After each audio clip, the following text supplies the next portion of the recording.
Let's take you back to our breaking news story now. As you can see on the side of your screen, there are 3 more bodies being found in the community of Dikolini. That's where we're told several other people have been killed in widespread flooding. Roofs have been ripped off homes, power lines have been destroyed, all as a result of inclement weather that's gripping much of the country and in particular that part of the Eastern Cape. For more on this, let's bring in the King Sabatha Dalindyebo Municipality spokesperson, Olwethu Mabovula, who joins us now via our video link. And Olwethu, hopefully our connection to you is a whole lot more stable. I understand the weather is impacting our ability to speak, but when we had spoken a bit earlier on, I was just trying to gauge just the areas governed by this municipality affected in this way by this bad weather. And as I was saying earlier on, KSD Municipality has got about 37 wards, and most of the wards that currently are affected are the peri-urban wards, which is your Ward 8, your Ward 9, which comprises of Northcrest, Ngambedlana, and also Slovo Park, Dikolini, and also Efata are some of the majorly affected areas. Where in Slovo Park, there were houses that are actually built on a floodway, and some of them are still submerged underwater, and also some in Dikolini. However, rescue teams are on site on both areas and also looking for survivors. As of yesterday also, there were others that were still trapped in their houses. Others were also just washed away with water. Specifically, there was a minibus that was taking learners to school, so which actually went into the flood and had I think more than 13 learners that were part of the bus, but only 3 managed to escape yesterday.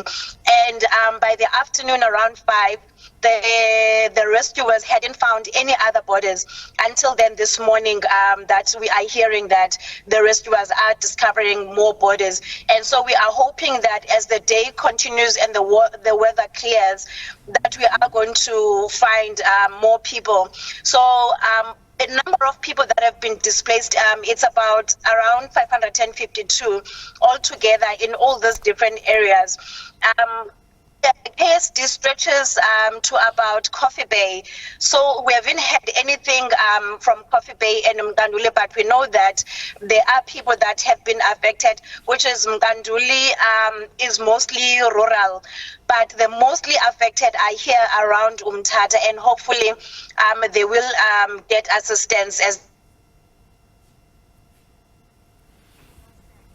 Oh, what a pity. It seems we've lost our connection once again to Olwethu Mabovula, who's a spokesperson for one of the municipalities there that's been really adversely affected by the bad weather, the King Sabatha Dalindyebo Municipality. In fact, it houses a number of areas, including Dikolini, where, as you can see there on your screen, 3 more bodies have been recovered. Olwethu, we're going to try bear with our connection with you as much as we can, given the importance of the story.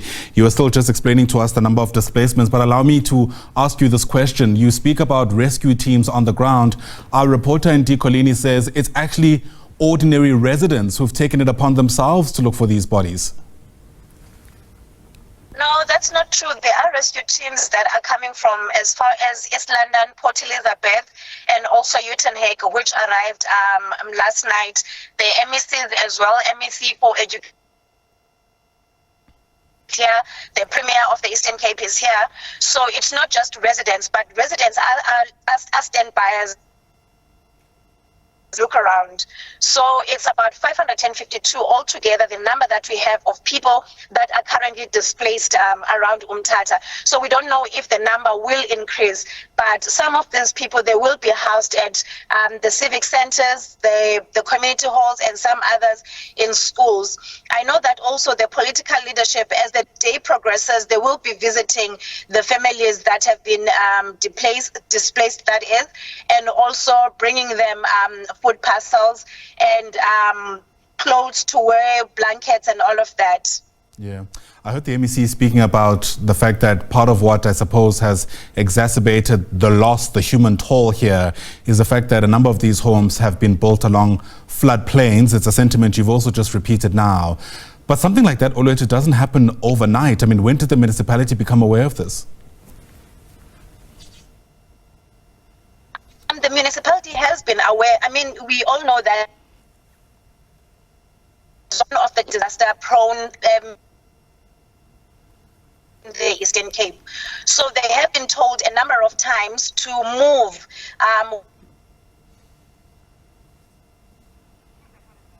All right, we're going to have to just make a call about this. My sincerest apologies. We keep losing Olwethu, who's a spokesperson of the King Sabatha Dalindyebo Municipality. Perhaps it's worth re-establishing a telephone line connection with her.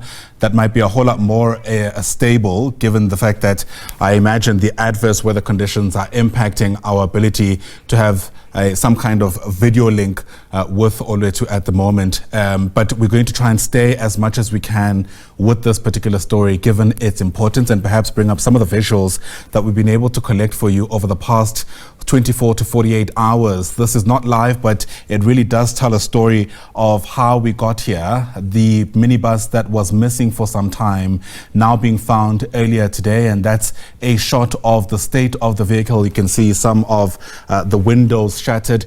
At the height of the flooding, we were told that only the roof of this vehicle was visible inside the river itself, and rescuers and anybody else who was assisting deciding to wait for some of that water to subside, given the fact that, in fact, the water was the flooding was that widespread, for lack of a better term. And it's only this morning that they were able to get into the river, where the water has somewhat subsided, to recover the vehicle itself. But as you've been hearing for much of the morning, many of those who were inside that car have yet to be found. We're told there were 13 occupants in total. The bodies of 3 of them have now been found. And so if my math is anything to go by, there are several more that are yet to be accounted for. We're going to just try one more time to establish that connection with Olwethu Mabovula, who's the spokesperson of the King Sabatha Dalindyebo Municipality. And Olwethu, I'm hoping you're able to still hear me somewhat. You're describing to us your difficulties in trying to get people who've built their homes along floodplains to move from that area.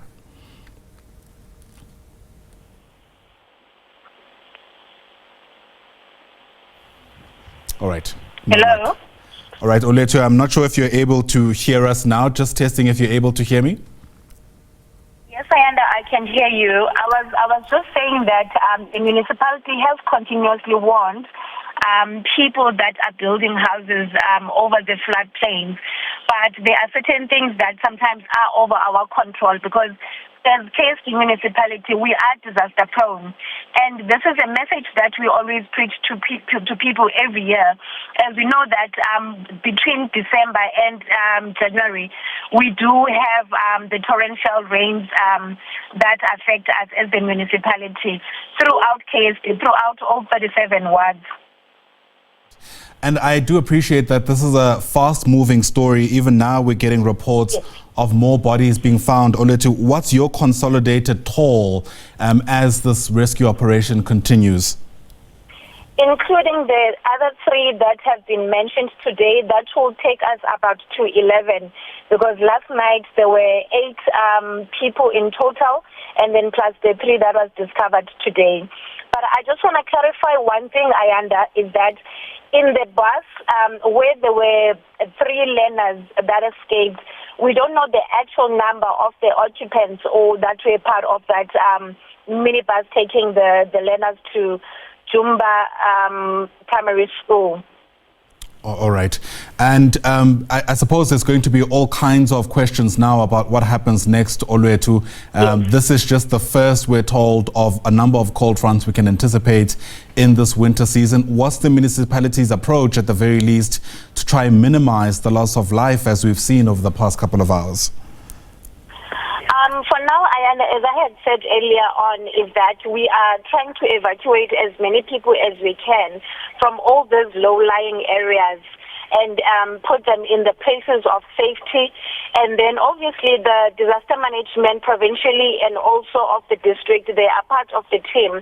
So as soon as we have sat with the leadership and also other officials to look into a way forward, we'll be able to give you an update as to what's going to happen next.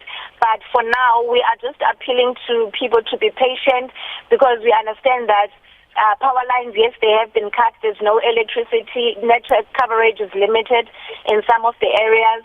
And also this includes water supply. In most of these areas, it has also been limited. So we are just appealing for people to be patient with the municipality and the province at large, whilst we're trying to find measures as to how we can meet the people halfway. Okay. There was an advisory yesterday from the provincial government about travel for motorists along several routes. What's the advice for people in the municipality? Is it safe yet for people to make their way around, given what we've seen over the past couple of hours? Yes, it is safe for people to make their ways around. But I can say that people, they must be very cognizant of the Colleen route, which is coming from the R61 going into Tata Town, and also from the side of Makapetrini as you're coming from the N2 going into Umtata, because both those areas, they are low-lying, they've got low-lying bridges. So the water was just over the bridges. So if people can just practice precaution. At this moment, we are not expecting any severe weather conditions, that is your rain, because it was expected to clear today. But they must just keep listening to the radio and look at our social media updates of the weather conditions around the Eastern Cape as well, not just in Umtata, because the inclement weather condition is not only affecting Umtata, but also affects other towns of the Eastern Cape, including Buckley East, where there's snow, and obviously people are not going to be able to transmit from one area to the other because of that. All right, Olwethu Mabovula, thanks very much indeed for speaking to us. Once again, this is a developing story. I imagine there'll be a need for updates throughout the course of the morning, certainly throughout the course of the day as well. Olwethu is a spokesperson for the King Sabatha Dalindyebo Municipality. For now, thanks very much indeed.